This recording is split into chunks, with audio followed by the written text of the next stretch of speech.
What's up, y'all? Welcome back to another Fish the Moment live stream. Today, Randy and I are going to be talking about the top 5 jig fishing mistakes that new anglers make, experienced anglers make, pretty much everyone makes. And hopefully by the end of this stream, you guys are going to be a lot better at jig fishing. I know, Randy, if I could pick one bait to throw year-round, any condition, any lake in the country, it would be a jig, hands down. You could take every other bait away from me, and that's the one bait I would throw above any other bait. Would you agree with that?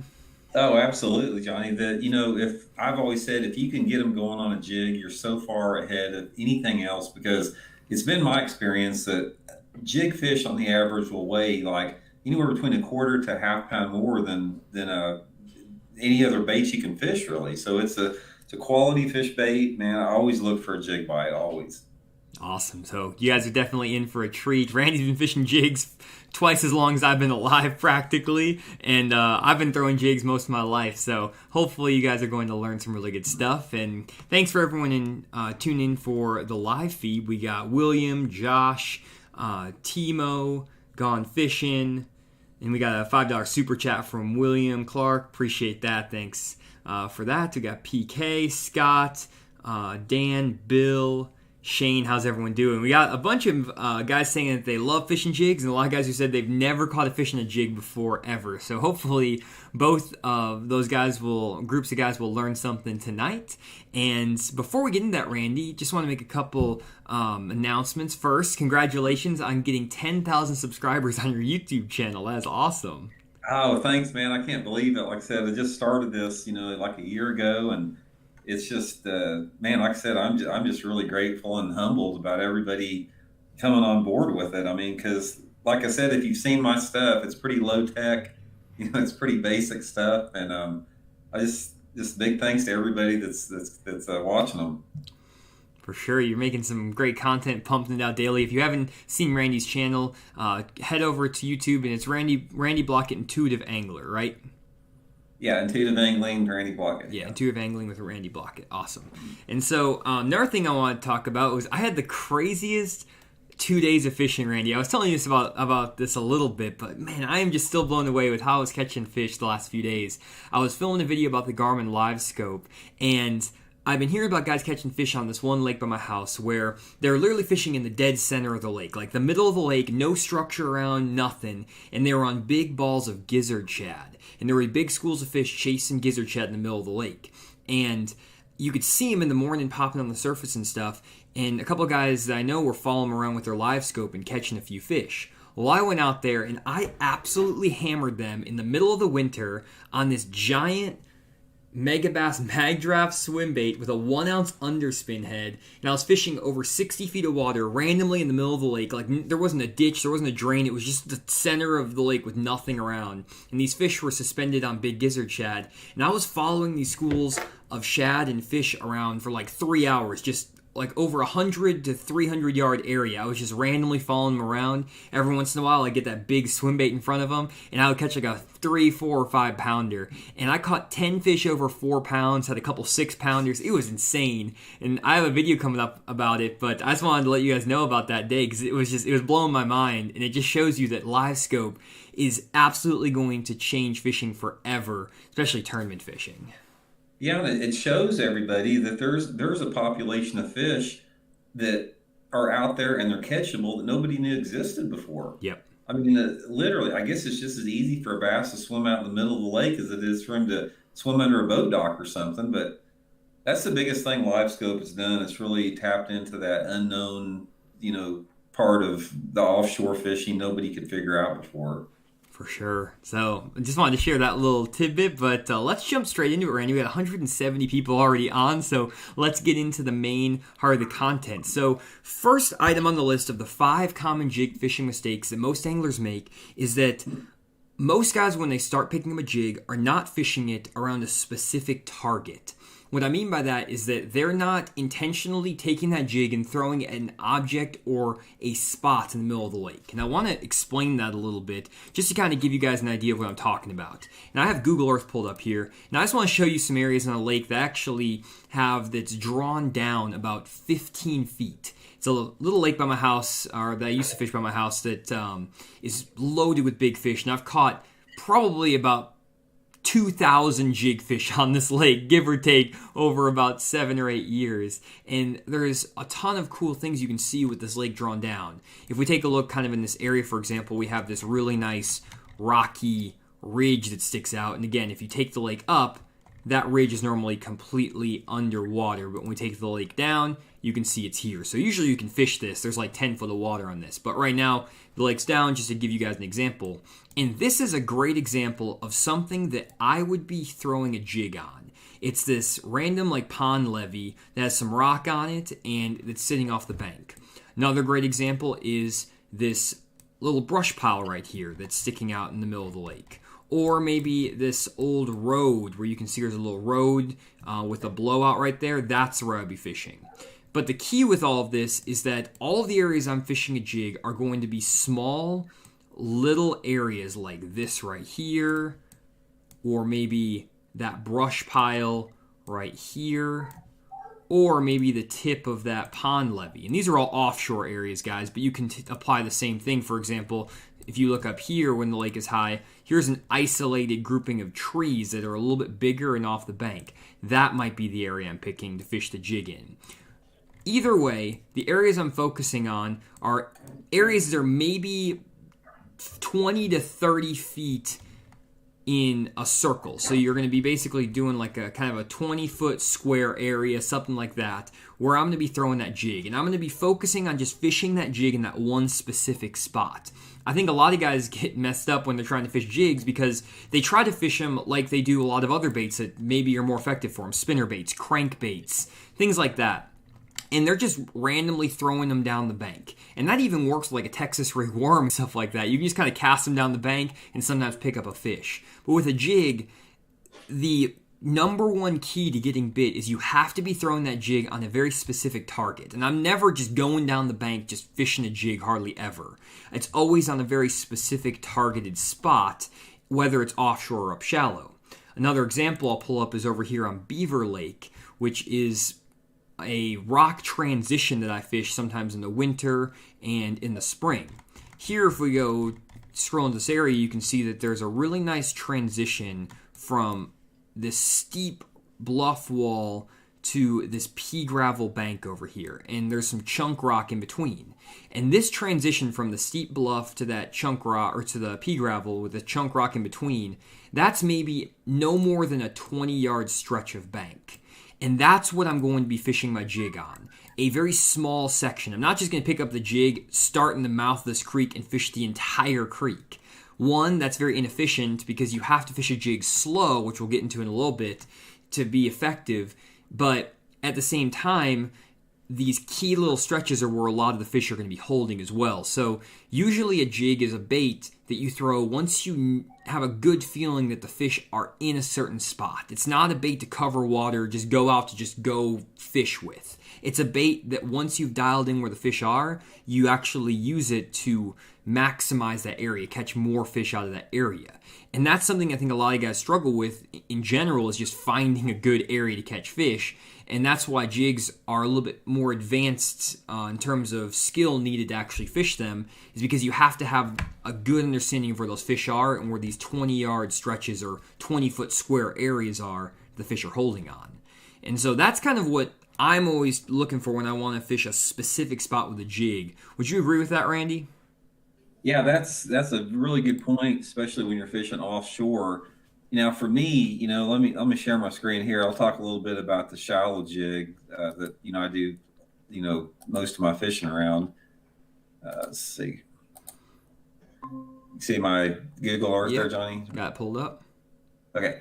Now, the thing that I'm looking for, we're talking again about specific, where you're just not randomly throwing a jig everywhere.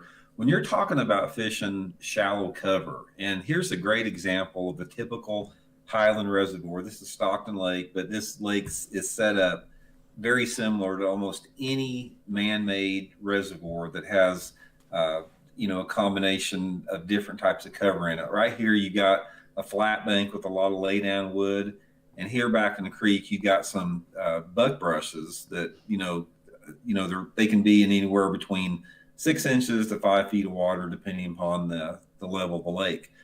But what you have when you're talking about jig fishing on specific spots, shallow cover, you have spots within spots. So say, for example, on this bug brush island right here, let's just say the water, there's 3 foot of water in the bushes.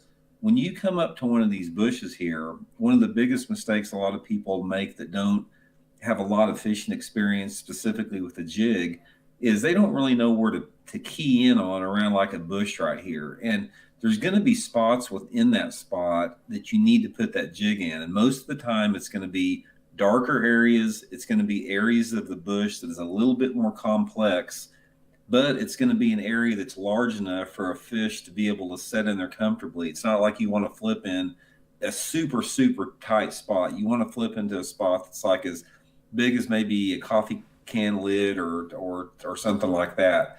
And based upon how the direction of the sun or the wind is going to determine how that fish is positioned around that bush. And a lot of times, each one of these bushes is different. It's set up different. The light's hitting a little bit different. The angle, the water depth's a little bit different of it. There's areas within that specific piece of cover that you really want to target with that jig. And it's the same if you move over and start fishing the isolated laydowns. There's going to be specific spots that you want to put that jig in. It's not like you just want to fan cast it everywhere around the laydown or, in the open areas around it. There's going to be a part of that laydown that's a little, maybe throwing some shade off. There'll be one part of that laydown that maybe has got a little bit of a root wad on it that creates a little bit more of a complex piece of cover. And that's where you want to put that jig at, those high percentage areas, because when you're flipping down a bank like this that has a lot of cover, you got to be able to balance out the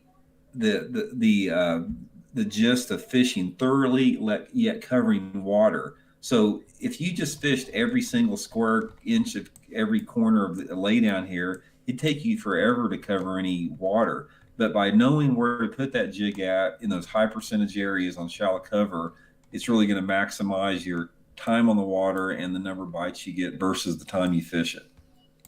For sure. And another thing, too, in that image, Randy, if you can pull up like an isolated laydown, that's always something that's key whenever you're fishing up shallower. If you can find an isolated target that's away from any other object, that's always going to be very important. Basically, what Randy you talked about is like you want to find something that's either really gnarly, like the thickest cover among all of the other covers. So if everything's kind of just 1 or 2 branches and then you come up with a tree that has 30 branches, that's going to be better. And then like what Randy has pulled up there. Yeah, like right here, you've got this little isolated laydown right here out away from everything. This would be a high percentage area that you could put that jig in, fish thoroughly around. And a lot of times when I'm jig fishing, Randy, and I'm sure it's the same for you, I don't get bit on every single one of these high percentage areas. What you have to do is throw your jig in a lot of those areas. And the key is that when you're going through, whether it's on the bank or whether it's offshore, you want to make sure that that jig is in that productive zone the majority of the time you're throwing it. Do you want to be in that gnarliest cover, the isolated cover, the offshore sweet spots I was showing earlier? And if that bait isn't in those zones most of the time you're fishing, you're not going to catch that many fish in a jig, because on average, a jig is not going to generate 30, 40 bites a day. Usually it's like a 5 to 10 bite a day sort of bait, even when you're fishing in the most high percentage areas. But it's going to generate those bigger bites. So your 5 fish on a jig are in a way 2 to 5, maybe 6 pounds heavier than any other bait, like you mentioned earlier. Yeah, and we'll cover that here a little bit later in the podcast. But like I said, when you're talking about flipping down through here a jig on all this cover here, there's a tremendous amount of variables involved in it that we're going to cover a little bit later. So not only do you have to worry about positioning and putting that jig into the sweet spot, everything else has to line up perfectly around that to get that bite too. We've literally got dozens of variables that can possibly exist around throwing a jig on this piece of wood right here that we'll talk about here in a second. Yeah, and let's just jump right into that actually, Randy. If you could stop sharing your screen, the second most common jig fishing mistake that I see guys make, especially when I'm doing on-the-water fishing lessons or just fishing with buddies, is that they fish a jig under the wrong conditions. And so what I mean by that is they are pitching fishing a jig when it's either windy or cloudy. And the one exception to this basically is the swim jig. The swim jig is by far the most popular jig on the market, and everyone loves throwing a swim jig. And the reason is it's basically like throwing a spinnerbait.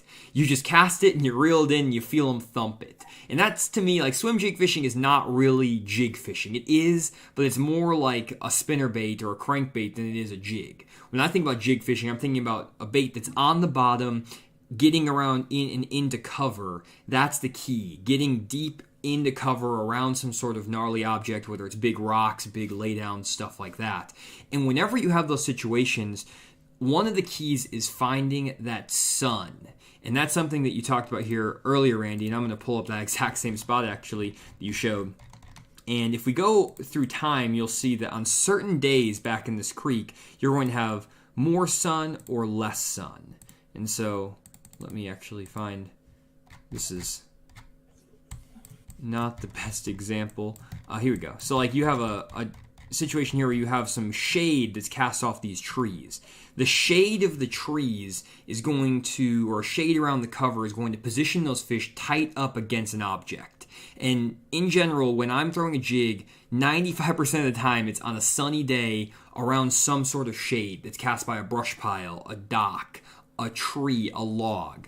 The shade is super key to jig fishing, and I think that's something that's highly overlooked.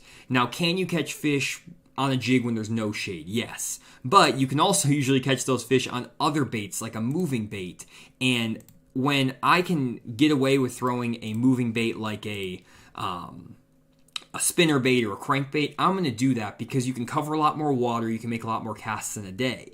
But when it's sunny and calm and there's a bunch of shade on the water because of the sun, usually the crankbaits and the spinnerbaits don't work that well, and the jig is the better option. Therefore, on those days, I'm going to just lock a jig in my hand. But I think that again, is one of the most common mistakes that anglers make is they try to fish a jig in really cloudy conditions, maybe even really windy days. Even like on windy days, fish will eat a spinnerbait, a crankbait, stuff like that better. But when it's calm, when it's sunny, and when there's shade around, the jig is the go-to bait. Would you agree with that, Randy? Yeah, there's no doubt, especially when you're fishing around like isolated targets, laydowns, docks, that type of stuff. Shade is really key. The only time that I found that shade, that you can catch a lot of fish on a dark condition or shady conditions on a jig is when the water's high. Because one of the best lessons I learned how to flip from the master of flipping, in my opinion, a guy named Terry Thomas here that lives in Southwest Missouri. He's a legend here in the Ozarks. He's probably won as many or more tournaments in Missouri than any angler in the state. And I got a chance for him to teach me how to flip years ago, like 30 plus years ago. And the day that he taught me, we fished a buddy tournament together at Grand Lake. We won the tournament with 28 pounds.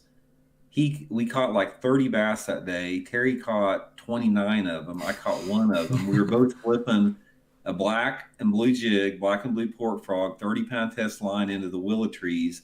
And it was literally a heavy thunderstorm, pouring down rain all day long, flipping willows. The only exception that exists that I have seen is when those fish are committed to a flipping position in flooded cover, you can catch them on shady situations. But other than that, it's just like what you said, Johnny, isolated cover, wood, laydowns, docks, rocks, whatever like that. Most of the time, shade is going to be key because shade is cover for the fish. It provides an ambush point for them. It makes those bigger fish more aggressive. And you need that aggressiveness when you're fishing a jig, because a jig is not a subtle bait, even a small jig. It's a bait that's designed for bigger fish, aggressive fish, and that shade is key. For sure. And even J Mavs asking, does the sun play a part when jigging offshore brush piles? Yes.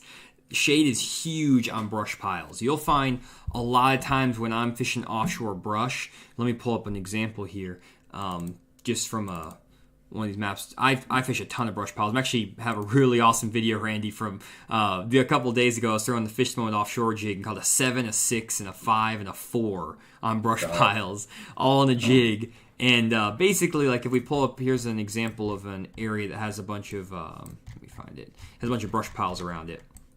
You can see if we go back to like this situation, you can see there's some brush here. Let me find a better brush pile. There's a bunch of them on this lake somewhere. Let me find one that's sticking out. Here we go. So here's a brush pile. So this is a brush pile like this. And what you'll find is that whenever you have a sunny day, even when you're fishing offshore in 15, 20 foot of water, the shade is what those bass will use to ambush bait fish that are swimming around in the middle of the lake on those bright sunny days. On a bright sunny day, the shad can see the bass from a long ways away. Same thing with the bluegill or whatever other forage the bass are feeding on. And so on bright, sunny, calm days, the shad can see the bass coming from a long ways away, especially if you have 2 to 3 foot water visibility. However, when you have shade, those bass can hang out in that darker area, and those bait fish can't see the bass as easily. And so it's kind of like when you want to jump out and scare someone, you're not going to stand in the middle of a brightly lit room. Instead, you're going to maybe hide behind like a sofa that's shaded, or with some like a darker area, maybe a dark closet or whatever, to jump out. And so those bass, they're going to, a lot of times around brush piles, relate more to the shade than the actual brush pile itself. And I can actually pull up an example on sonar of this, which I think you guys will find really cool. Just give me half a second to pull this up, where you can actually see this happening. And I see this in brush piles all the time, and I don't think a lot of guys really know this, and not something that gets talked about too much. Let me find this. Here we go. Okay. I'm just going to pull this up over here, guys. Sorry, just taking a second to... I had to pull up all these files I was not expecting to talk about. Okay. Here we go. Let me share my screen here. There we go. Okay, so got this this spot here, and it's a brush pile that I graphed, and I caught some fish in offshore, and this right here is the brush pile. And you can see the fish right here. There's 1, 2, 3, 4, 5, 6, 7 fish. And if you notice, a lot of these fish are not actually positioned in the brush pile, even though it's a bright, sunny, calm day. Instead, they're off to the side. And this is actually the shaded side. So if you think about it, like the sun is over here, maybe in the top left corner, and that sun is hitting this brush pile, and these fish are sitting in the shade of that brush. They're not in the brush, they're in the shade of that brush. And this is where you find a lot of fish when you scan brush piles with down imaging. They're off to the right or to the left on sunny days. Now, when it's cloudy, the shade isn't there. And because there's no shade there, these fish a lot of times won't actually relate to brush at all. They'll just start randomly swimming around chasing bait fish, and that's what I talked about at the beginning of the stream, where you can catch them just randomly swimming out in the middle with a swim bait or something like that. So when you want to fish like offshore brush piles, the sun is super critical to getting those fish to bite. Now, sometimes bass will kind of be resident fish around certain brush piles, regardless of the conditions. But most of the time when I'm dealing with offshore brush piles, the fish are using the shade of the tree, not so much the tree itself, if that makes sense. One question I've got on that, Johnny, because I think a lot of viewers may wonder this too, because I don't think a lot of people. This is like when you're talking about deep shade and brush. That most people don't equate that to like an approach in bass fishing. Do you think that those fish, when they're on those deeper brush piles, like that 15, 20, 25 foot of water, do you think they'll come a long distance to get that jig, or do you have to get it in the shade like you do on shallow cover? You have to get it in the shade. And actually what I find is that most of my bites in a jig on offshore brush come before my bait ever makes contact with the brush. So I'll fire that jig out there, and I'll basically position my boat a lot of times so that I am on the sunny side of the brush pile. So the sun is kind of at my back. That's usually a good practice. And sometimes you don't want to do that to an extent because you don't want the shadow of your boat to get cast in the brush pile, so you have to make sure you stay far enough away. There's a whole thing here to kind of pay attention to with boat positioning. I'll make a video about that at some point. But yeah, basically, you want to make sure that the brush pile is, that your cast is coming so that when you bring your jig to that brush pile, you're bringing it into the shade first, then into the brush. Because what will happen is that those bass are sitting in the shade waiting for that jig to come to the brush. And if you bring it into the brush first and over the top of it on the sunny side, back down the other side, those bass are going to basically maybe potentially miss your jig because it gets caught up in the limbs and they can't see it as well. And one thing I do find is that if I am fishing on the opposite side of a brush pile and I have to cast on the sunny side first, I hop my jig up really high and I'll pop it off the brush, and they'll bite it after the jig is popped way off the top of the brush and is falling into the shady spot. So most of my jig bites, I would say 70% of them on offshore brush piles become when my jig is not actually in the brush. It's on the outer edges around the shade. So, that is, I don't think, I mean, I'd be curious to hear some comments from the viewers right now. That is some high level bass fishing information, because as long as I've been fishing, I never considered that. I never considered shade a thing when you're fishing deep brush piles. I mean, that is just, that's amazing to me like that. I've never even considered that. Most of the time when I'm fishing deep brush, I just think if I get it anywhere near that brush pile, I've got a chance to catch a fish. So, yeah, I'd be curious to hear if anyone else has considered that before, because I learned something right there myself on that.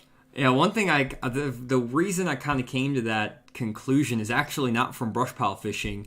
And I've fished brush piles a ton on Lake Dardanelle and all these places that I was showing on the map. So I've fished so many brush piles before. You pick up those things. It's more just through trial and error. But what I kind of learned that from, let me transition over, is when I was fishing boat docks.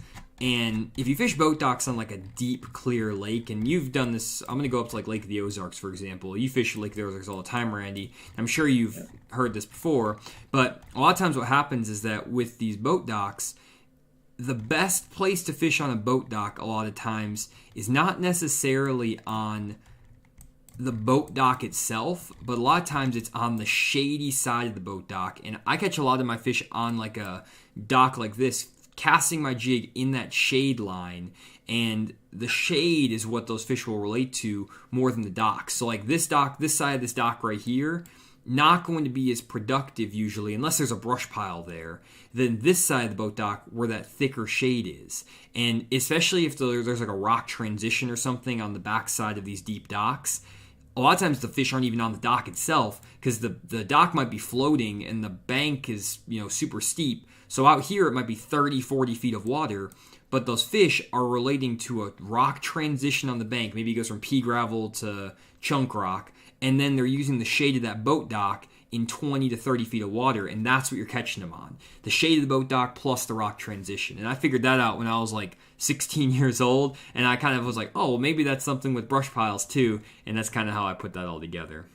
And that's how so much about fishing technique is learned. It's just by the haphazard, random, it's just almost a mistake you make. And getting back to swim jigs a little bit, so the whole technique of swim jigs, that was basically discovered off of a mistake of jig fishing flipping. Yeah. Because I can remember before, nobody, 30 years ago, nobody knew what a swim jig is, or nobody understood what a swim jig did.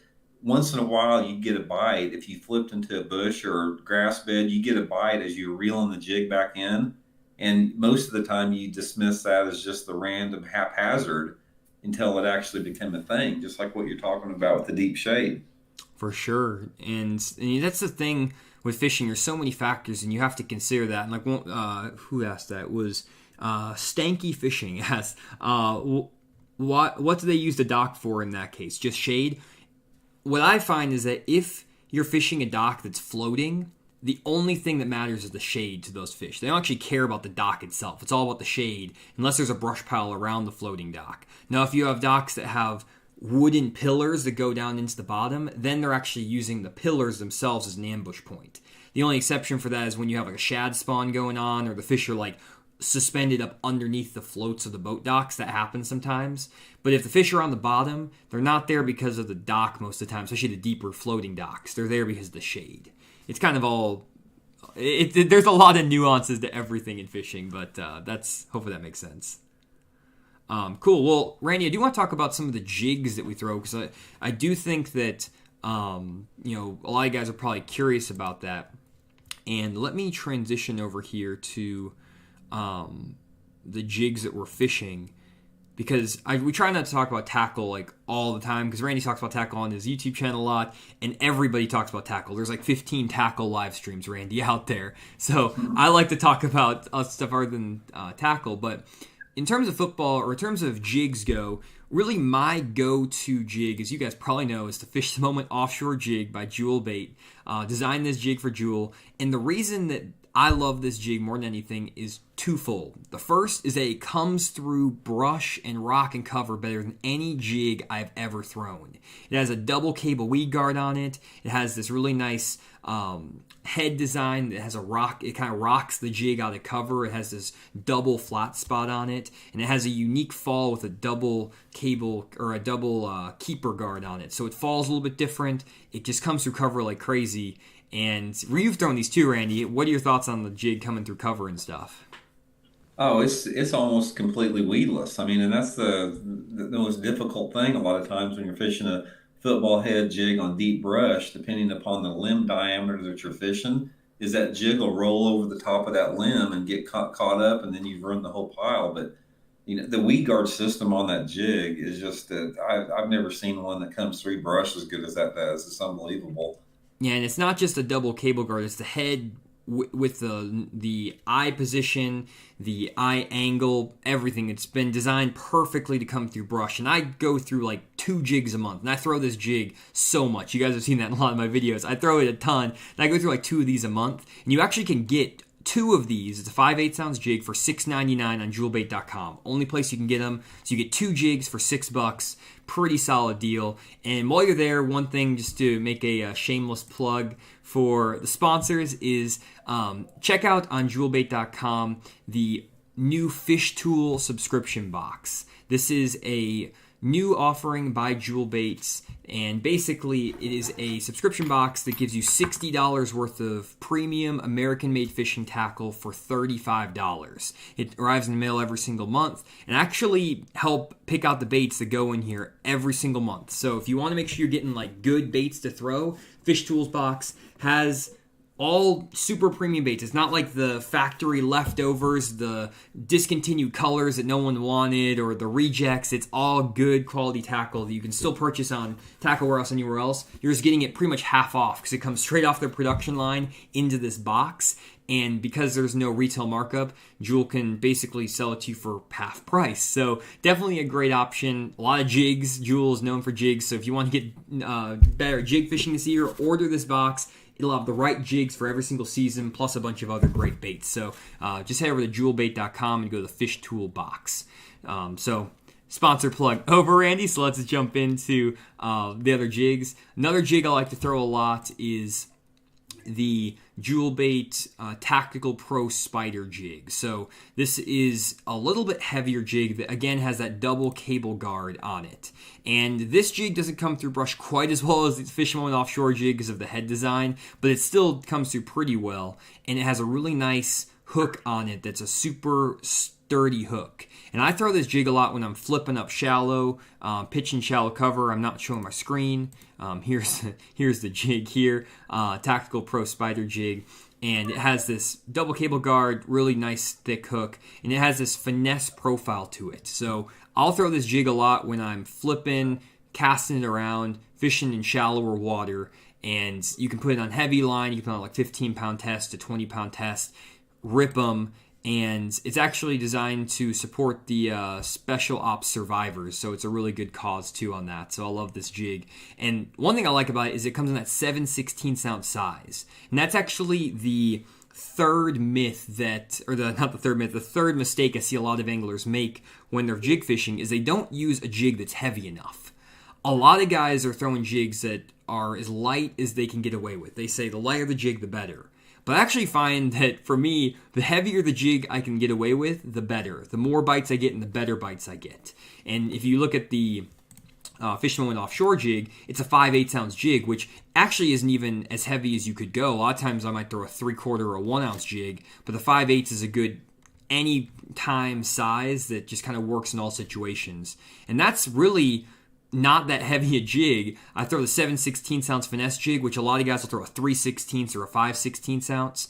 And the reason we go to these heavier jigs is I want to make sure that bait is maintaining contact with the bottom. It's in the cover, it's sitting down there, making contact with the cover. I don't want that jig to be floating around somewhere away from the cover. I want to make sure it gets down in there, stays in the cover, and honestly, I find that even like 40-degree water, super cold water, fish will eat my 5/8 ounce Fisherman offshore jig, no problem. When I was catching those 6 and 7 pounders out of brush piles a week ago, water temps were 43 degrees. Doesn't matter the cold weather. You don't need these super light jigs. Another jig I love to throw is the Jewel Bait Pee Wee football jig. This is basically a tiny jig that's like the size of a quarter.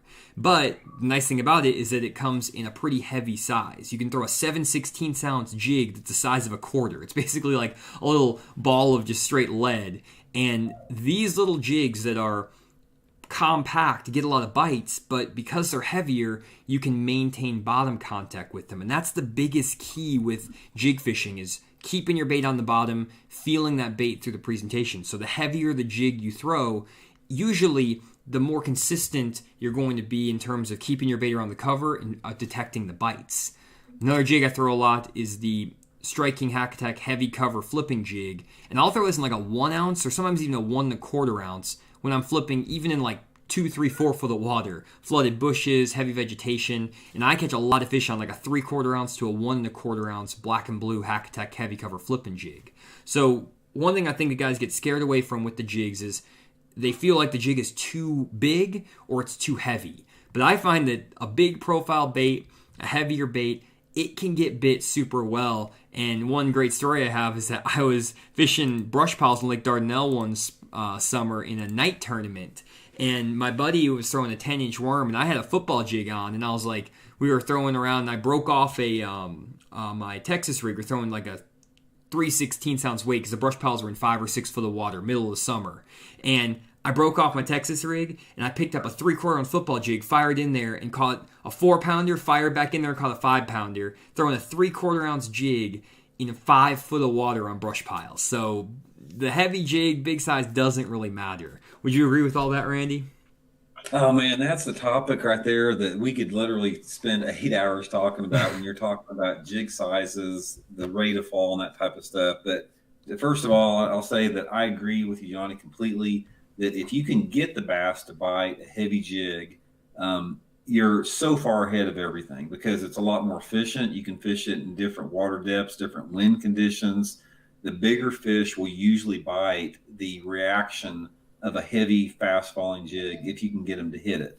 That being said, a lot of it just depends on the situation that you're in. I mean, we all know, what those situations are. It's water clarity, water temperature, the type of cover, the depth, the mood of the fish, that type of stuff. And another thing is your line size and your jig trailer is going to affect the fall of that jig completely too.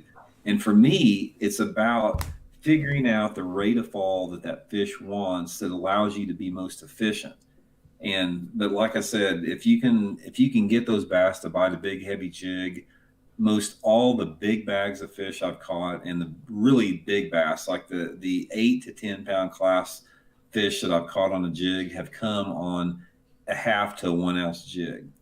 Although I fish them all different sizes. One of these days I'll have to break out my jig box here because I've got full profile jigs all the way from an 1/8 ounce up to an ounce. And you were talking about the spider jig a little bit. I want to give a little bit of story on that. That Jewel 9/16 ounce spider jig, the one that's got the wire hook. Do they still make it with a single wire weed guard? It's a double wire now. I've got about 100 of them. Single wire Jewel spider jig 9/16. That is the fish catchingest jig I have ever seen. If you need to cover deep water in a hurry.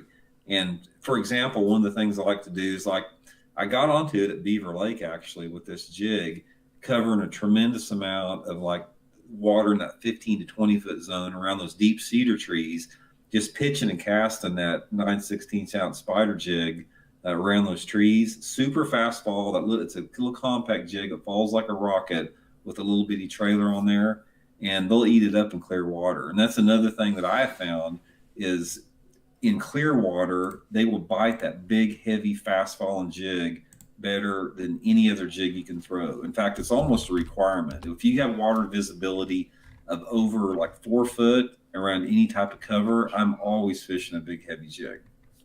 Yeah, and I've caught him even on like Lake Dardanelle in lily pads in 3 foot of water, flipping a 1 ounce jig in the middle of the summer on lily pads, catching 5 and 6 pounders, just jacking them over the side of the boat. Pretty awesome. So I don't know. I'm really a big fan of going to a heavier jig, not always worrying about trying to downsize. If I'm going to downsize my bait, I'd rather go to a shaky head, a Ned rig, something like that. I don't really see the need to downsize your jig as much. If I'm throwing a jig, I'm going for 5 to 10 bites a day. That is it, and just going after the big bites. Would you agree, Randy?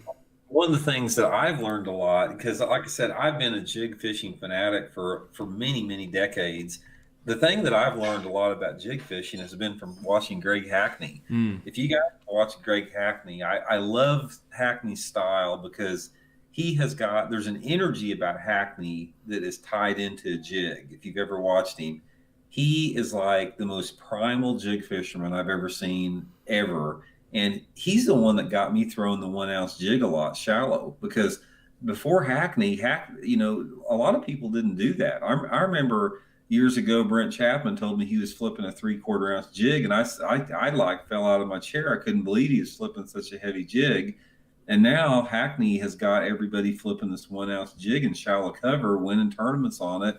And he's opened our eyes to the effectiveness of it. And I've even seen some of your videos, Johnny, when you were flipping the big jig and some of those shallow bushes and how effective it was. And we've all seen it and started adopting it more.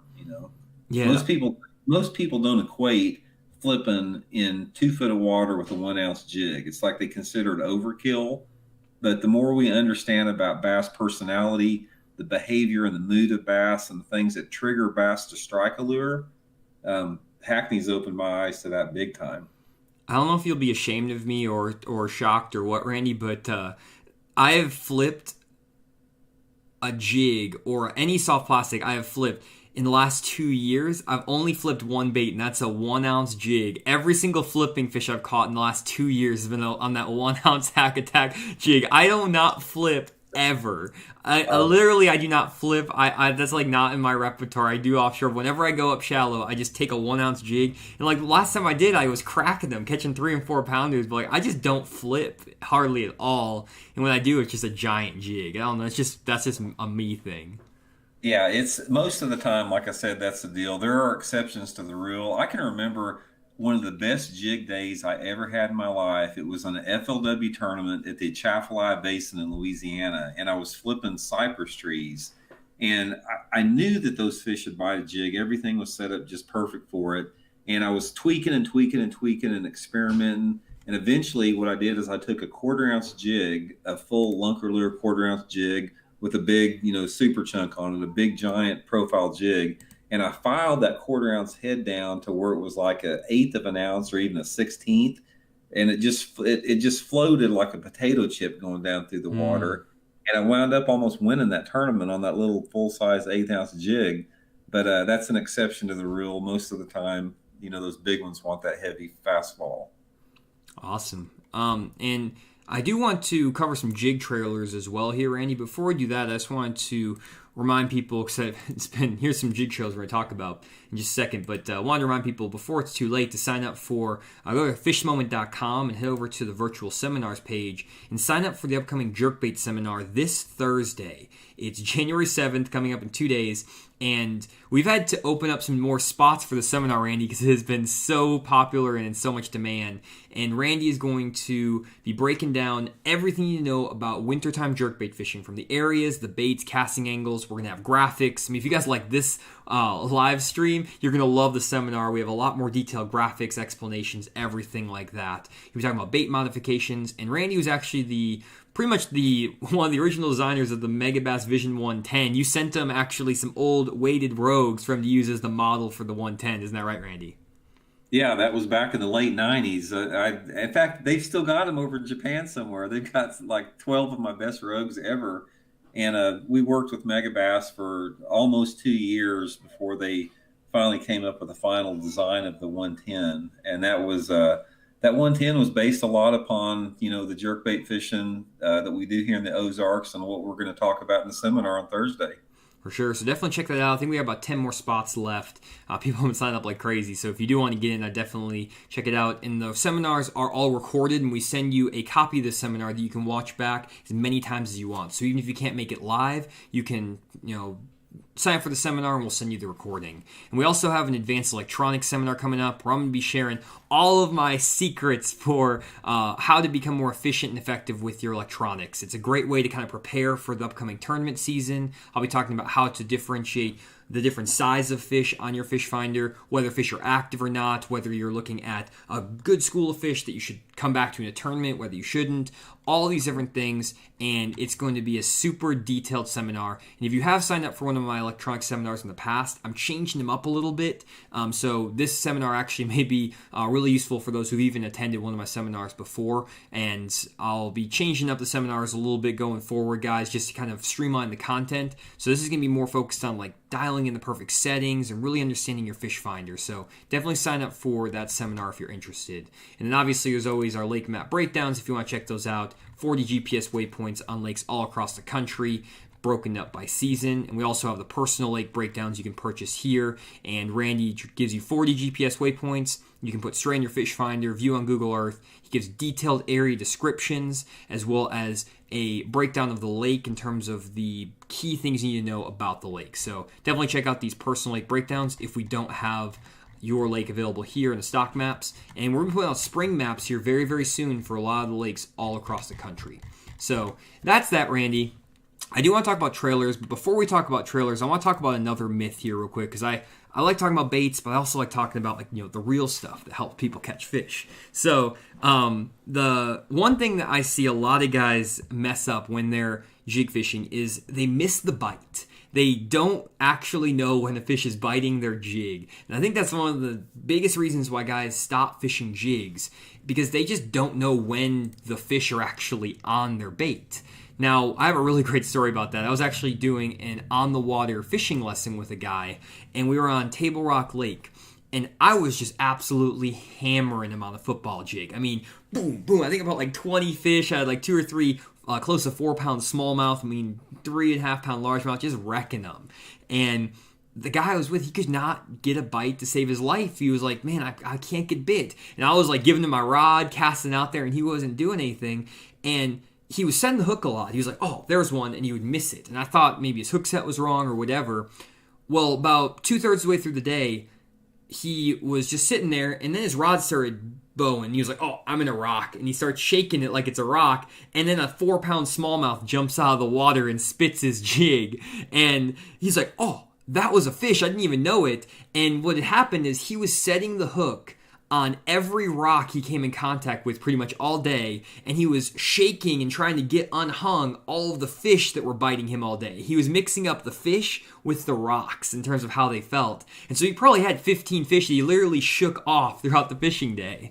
And that's just something that happens a ton with jig fishermen, is that the bite is so much different from a bite on a Texas rig worm or a spinnerbait or a crankbait. The only jig bite that's really kind of obvious to me is like a swim jig bite, where you can either see them or they like absolutely like slam it and you feel it in your rod. Most jig bites are going to be what probably Randy would call like a pressure bite. But what I kind of think about jig bite is really what happens when fish eat a jig is that they come up to your jig, they suck it in, and they just sit there and hold it. And most of the jig bites that I get are not, or when I sense the bite, is not when I actually feel the weight of the fish. Instead, it's usually when I don't feel any weight. It's when you're fishing that jig and you're throwing it down there and you are lifting up, and then all of a sudden you feel less weight than you normally feel when you're lifting up that jig. That's just because those fish have grabbed your jig and have swam up just a little bit, and when you lift up, you kind of feel that weightless feeling. That's about 50% of the jig bites. The next 40% of the jig bites are when you lift up and you just feel it nice and solid, and you keep pulling and it doesn't pull over the top of like a limb or a log. Now, there's a little bit of nuance there because sometimes you can do that and it can be a tree. And I do set the hook on some trees every once in a while, Randy. That's nothing to be ashamed about. But sometimes you feel that, and you'll just feel that kind of nice tension and pull, and sometimes that's going to be a fish as well. But I would say that the bite that a lot of guys miss on that jig is that weightless feeling when they lift up and the jig isn't quite as heavy.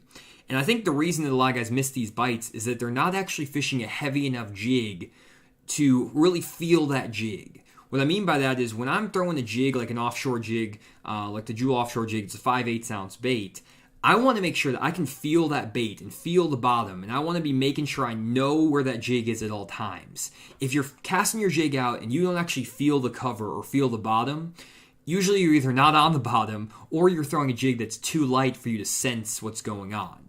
A couple of things you can do to help that is make sure your bait gets the bottom, using fluorocarbon line, and a lot of times using lighter line, like 14 pound, 12 to 14 pound test on your jigs, just at the beginning so you can really feel that jig on the bottom.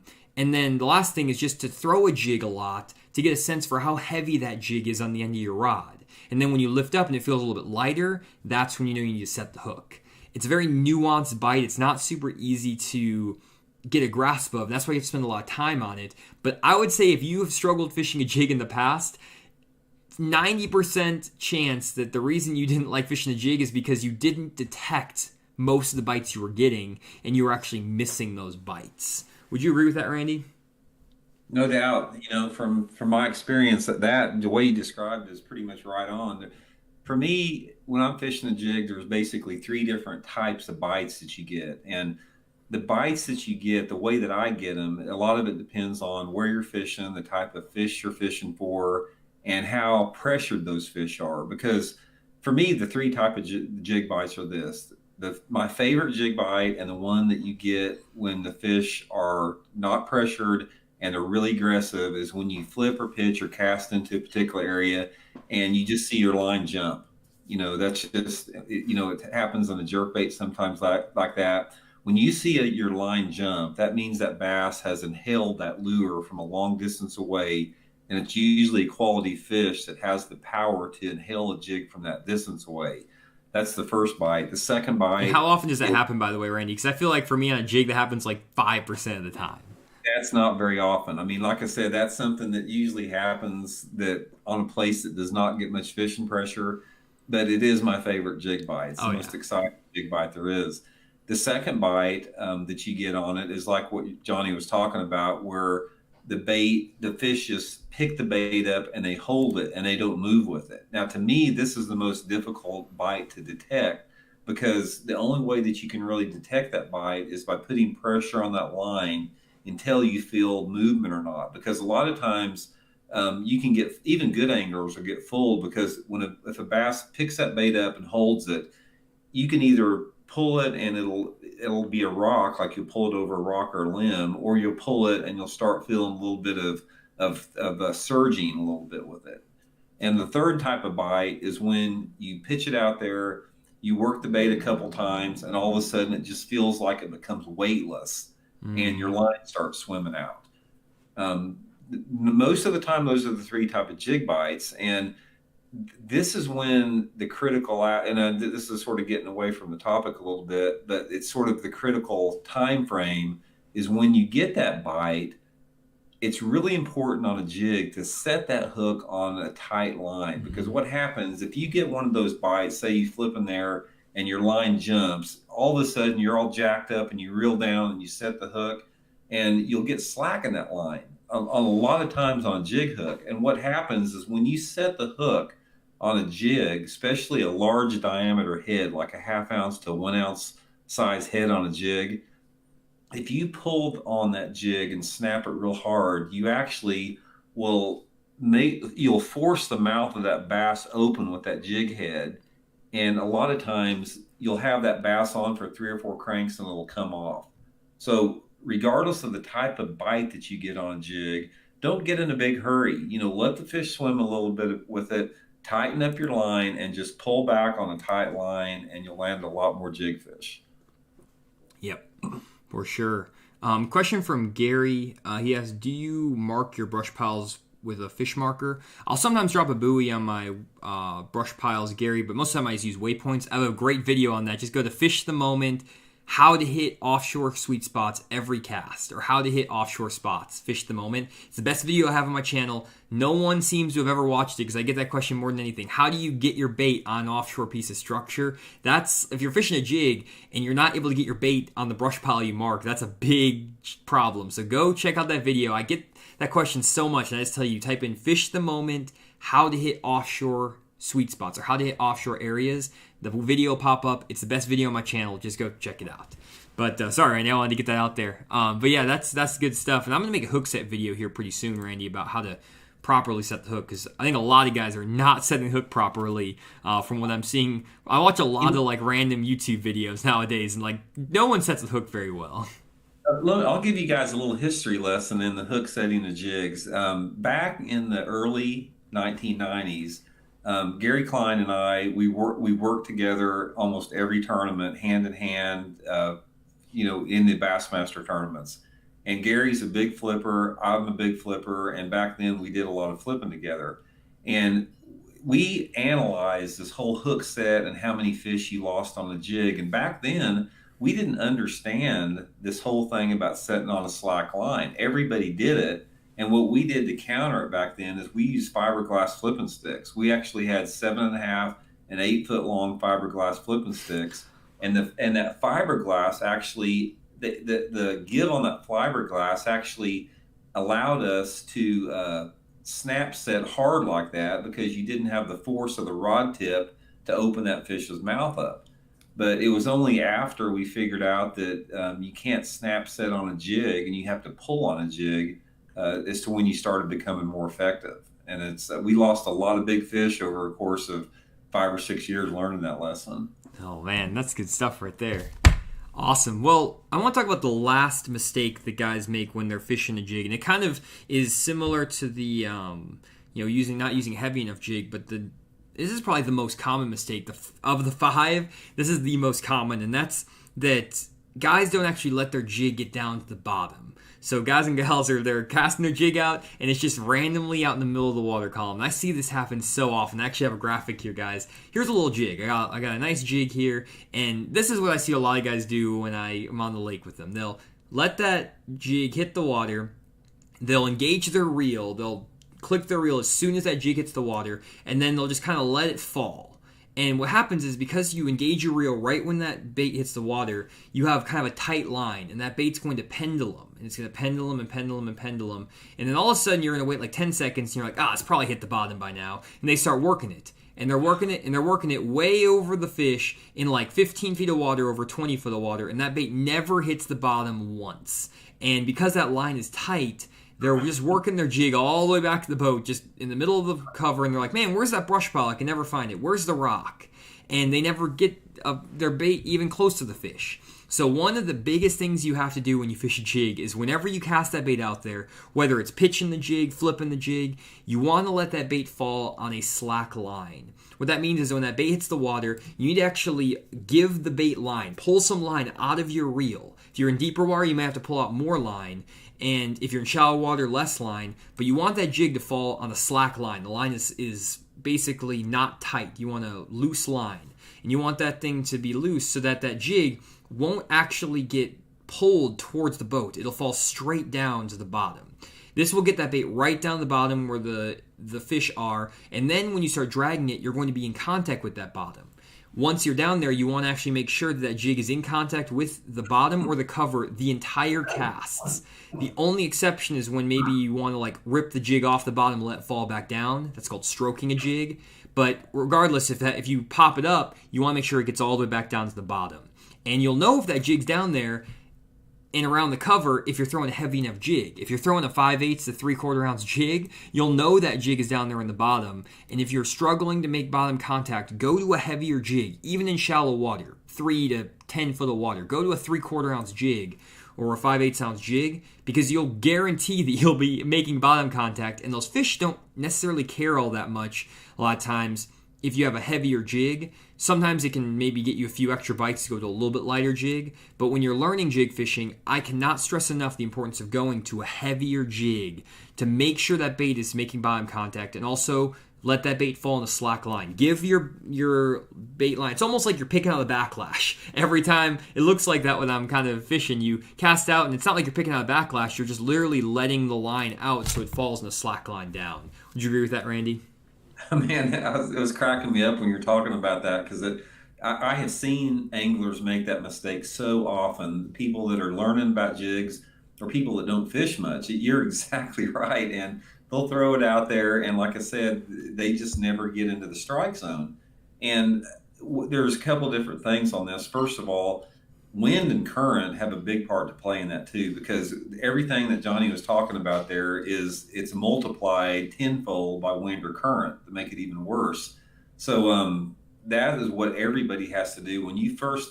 I don't care if you're fishing an offshore, if you're fishing 30 foot deep, or if you're flipping bushes, or if you're flipping boat docks, you have got to peel that line out to get that bait to fall straight down there, because that not only puts that bait in the strike zone where it needs to be immediately, but that just increases your time in the sweet spot down there.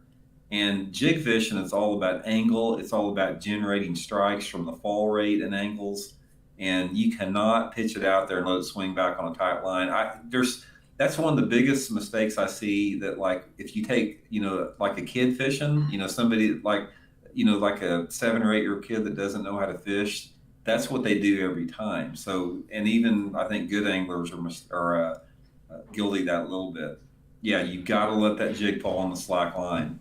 And but even though it's falling on a slack line, you really need to pay attention as that bait's falling, and it needs to be sort of on a controlled slack line. It's not like you just peel out a bunch of loose line and it's just falling and you don't know when it even hits the bottom.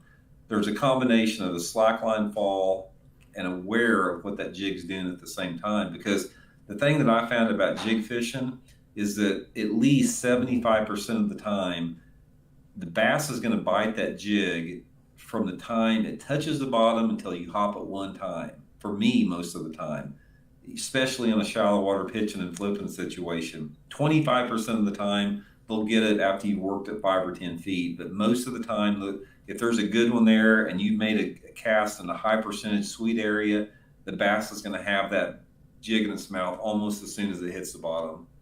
Yeah, and when Randy's talking about a controlled slack line, the way you do that basically is when you're feeding out your line most of the time is going to be sitting on top of the water at some point. There's a point where your line is entering the water. And so what you want to do is you want to watch where the line enters the water, and if that line is moving forward into the water, it means your jig is still falling. And so even though you're pulling out a bunch of slack line, when you pitch it out there and you let out slack, watch your line as it's falling in. And if you are in 10 foot of water and your jig stops after 2 seconds, it means that fish has probably already got the bait in its mouth, because it's usually going to fall for maybe 5 or 6 seconds. And that's when you can reel up all that slack and then set the hook on them. So that's how you kind of do that. Awesome. So those are the top 5 common mistakes. Guys, I want to talk about jig trailers. We got a bunch of other questions too, and we're going to get to all those. Just to recap these, and then we'll get into jig trailers and questions. The top 5 most common jig fishing mistakes are not fishing a specific target, fishing under the wrong conditions, fishing a jig that is too light, so not heavy enough, missing the bite, and not letting the bait get to the bottom. Those are basically your 5 common mistakes. And if you want to recap that, you can watch the video back on YouTube afterwards, or download the Fish Moment podcast through the Apple and Spotify podcast apps, so you can actually listen to the podcast there. So let's talk a little bit about trailers. I know what trailers you throw, Randy, and I don't have that big of a preference. I basically throw a Strike King Menace Grub, a Strike King Rage Craw, and a big salty chunk zoom trailer. So I like the big salty chunk trailer here, and then if we go to the Strike King real quick, I throw a Strike King Rage Craw. Everyone knows what a Rage Craw is, and a Strike King regular size Menace Grub. I throw the Menace Grub when I'm in colder water, let's say less than 60 degree water temperature, and I throw the Rage Craw when I am fishing in warmer water, so above 60 degree water. And I'll throw that big salty chunk, this one right here, when I want a slower fall and when I want a bigger kind of meteor bites. Usually when that water temperature is below 45 degrees, they'll go to this. Or if I'm like flipping in the summer and I want a slower fall rate. But those are really my 3 trailers. I'm actually working on a trailer with Jewel right now, Randy, that we're going to be putting out, and it's going to be the ultimate jig trailer. It kind of takes a combination of all these different trailers. It's going to be one of the most versatile jig trailers in the market, and it's coming out sometime here in like middle of the spring, late spring, something like that.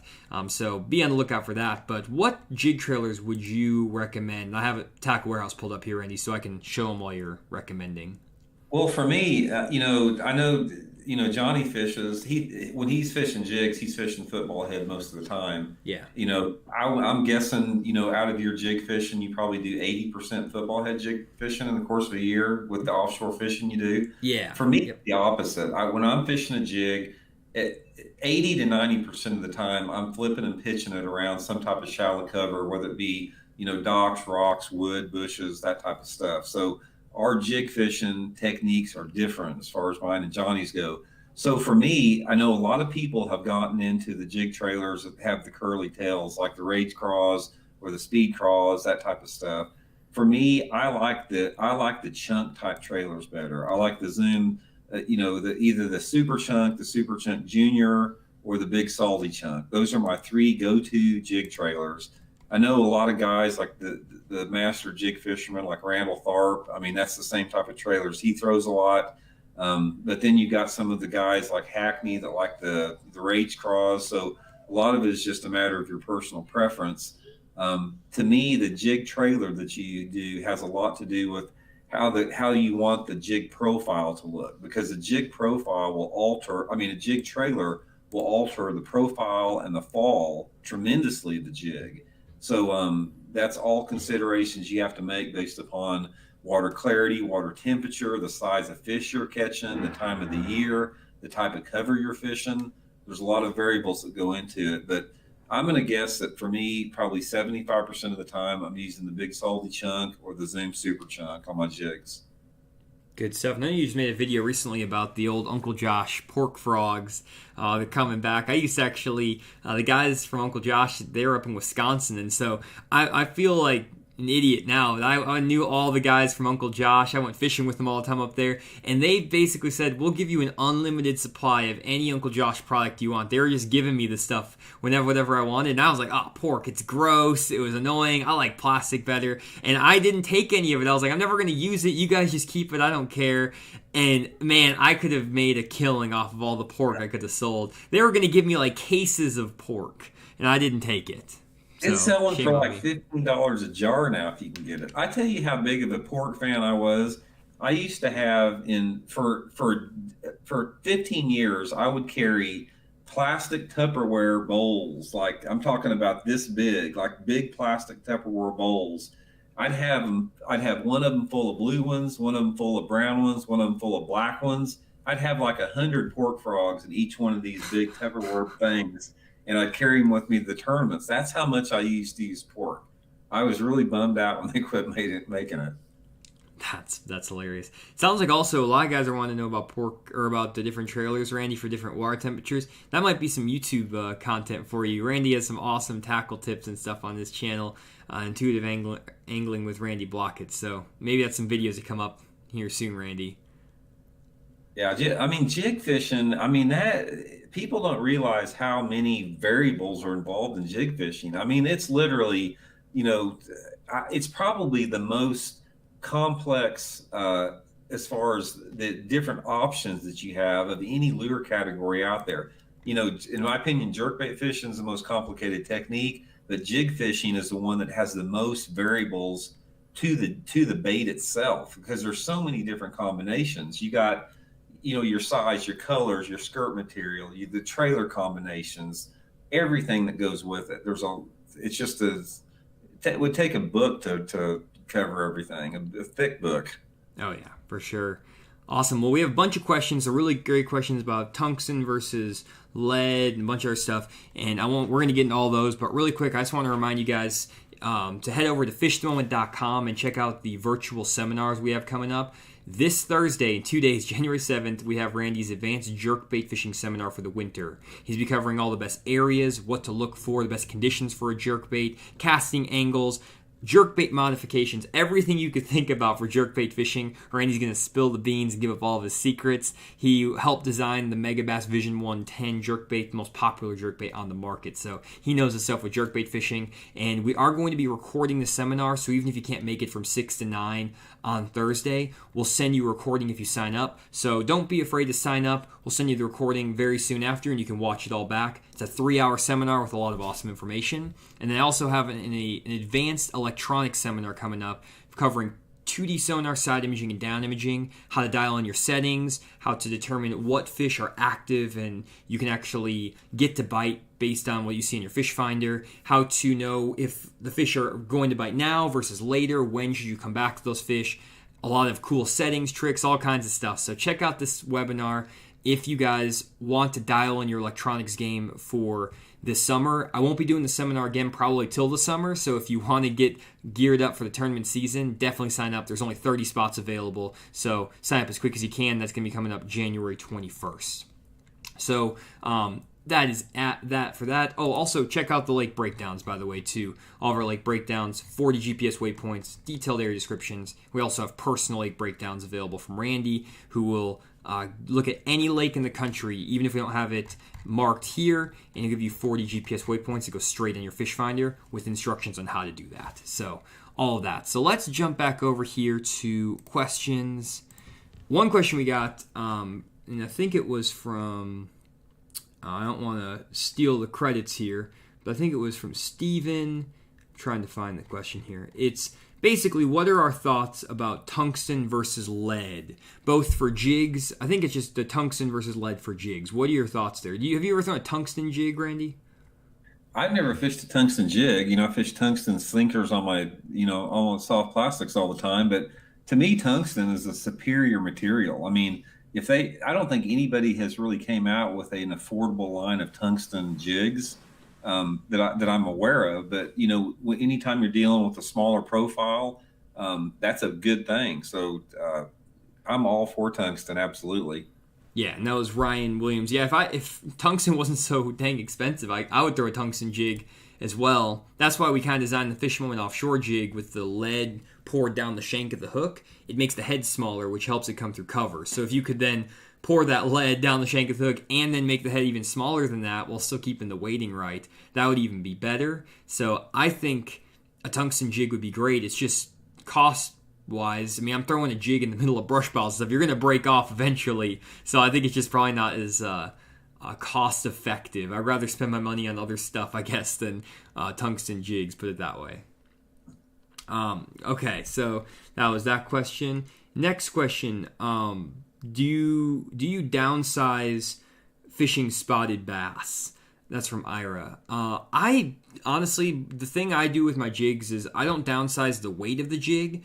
I'll still throw my 5/8 or 3/4 ounce jig. I just trim up the skirt. So I'll make the skirt a lot shorter and I'll go to a smaller trailer for spotted bass as opposed to downsizing the weight of the jig. Would you agree there, Randy?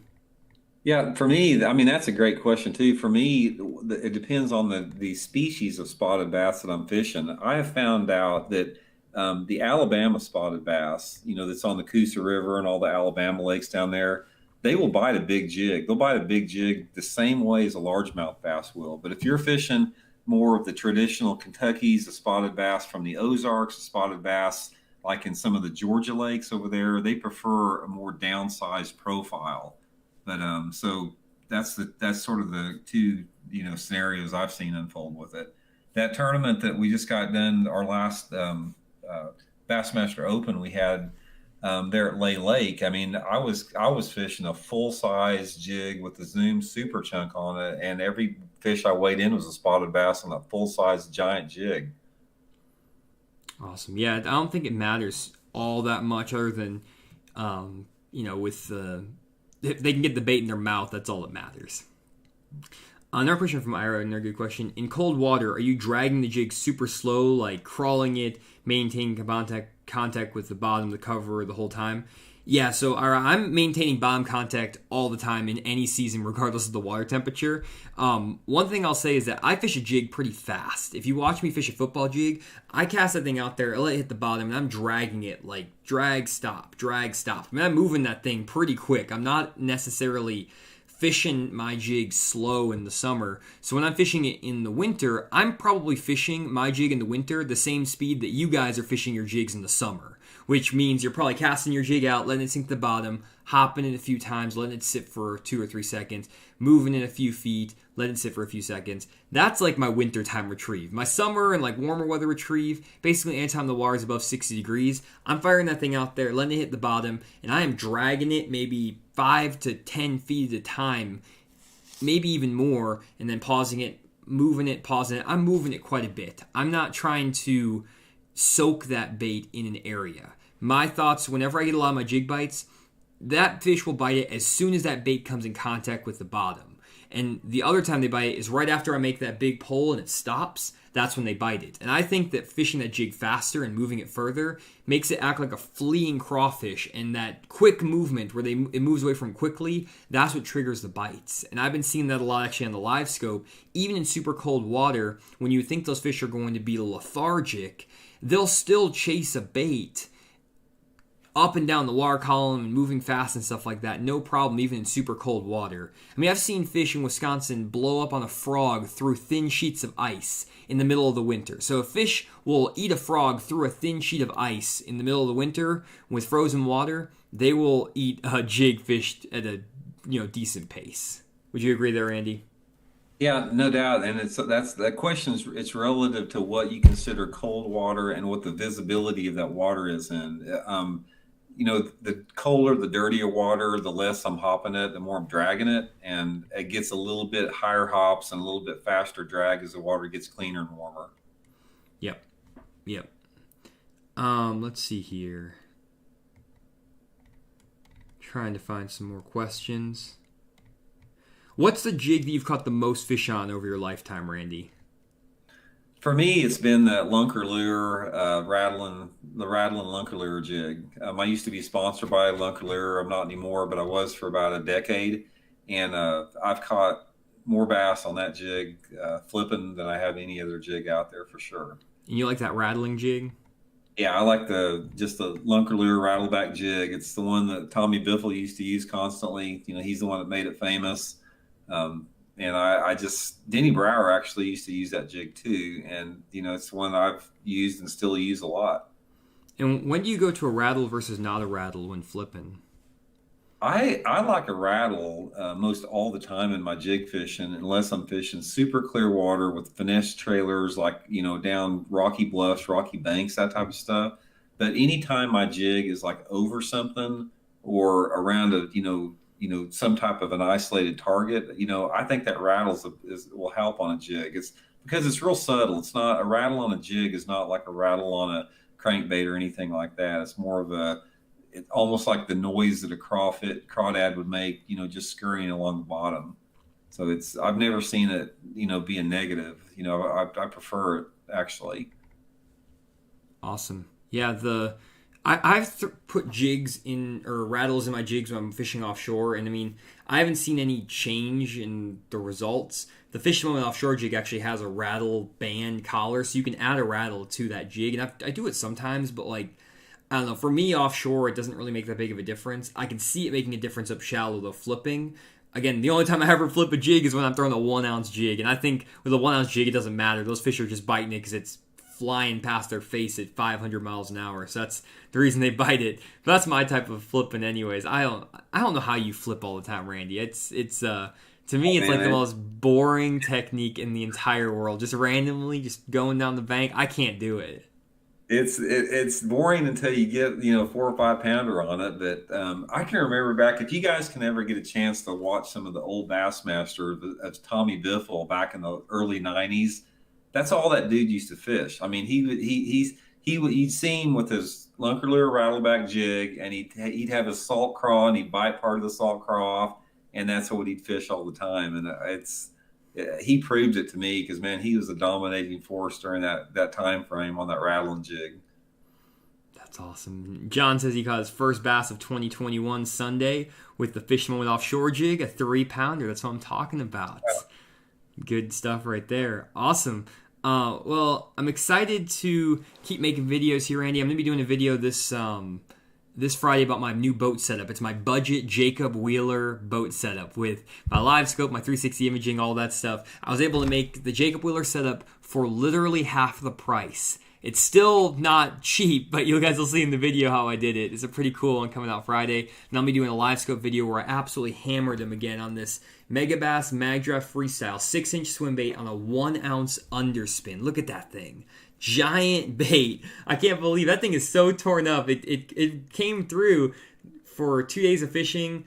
Dozen or so 4+ pounders, some 6-pounders. So that's going to be a fun video. I'm going to be explaining the basics of live scope. And then also a video coming out with the Fisherman with offshore jig catching 6 and 7-pounders out of brush piles. So really cool content. We're going for the quality over quantity approach on the Fish the Moment channel. So we're going to be doing a lot of 30-minute videos with the drone graphics, stuff like that. So if you guys like the video graphics, all those things, sonar recordings, that's what's going to be on there. And then for the more consistent daily uploads with just a lot of fishing tips, head over to Randy's channel, Intuitive Angling with Randy Blockett. And he is giving you a ton of information about pretty much everything bass fishing, some opinions on bass fishing. Great stuff there. So check out his channel if you haven't seen that already. And just a reminder, one more time, to head over to the Fish the Moment website, fisherman.com, and check out our virtual seminar. Definitely a great way to learn about some advanced jerkbait fishing or the electronic seminar I'll be doing later this month. So that's it for us, guys. Randy, anything else to add on jig fishing before we sign off? Man, just learn it, guys. Like I said, I know a lot of people, they're hesitant to get in jig fishing. It's a big commitment to learn all the different jig fishing techniques. And I hear a lot of people that fish plastic worms a lot. They think that it's a big leap to go to a jig. Yeah. But actually, if you can fish a plastic worm and you know what a bite feels like on a plastic worm, you'll be a really good jig angler. And it will definitely increase the average size of your fish. So, I would highly suggest everybody make a commitment to becoming a better jig angler. For sure. And guys, if you enjoyed this live stream or if you've been watching this YouTube video all the way to this point, definitely leave a like down this video. It helps out the algorithm on the YouTube video so much. Every video, if you can just leave a like, it like doubles the views practically on the videos if everyone just leaves a like. So leave a like down this live stream. Just go and hit the thumbs up button down below. It would help us out so much. And YouTube, the algorithm is so weird that we appreciate any help we can get there. And also subscribe to Fish the Moment if you want to get notified of all of our upcoming live streams. We do them every single Tuesday. We also post these live streams as well as our Fish the Moment YouTube content to the Fish the Moment podcast on the Apple and the Spotify app. So just go to Fish the Moment podcast on there and you can listen to all of the audio from these clips and maybe re-listen to it on the way to the lake if you felt like it was just too much information to consume at one time. So really appreciate everyone watching. We appreciate all the support. The support on Patreon has been amazing this month, on the website. Thank you guys for helping us continue to put out great content, spend our time fishing and teaching you guys as much as we can, and also learning, like I kind of did today, about the live scope. So, Randy, excited to kick off 2021, and should be a great year for fishing, and best of luck everyone on the water. See you guys later. Have a good night.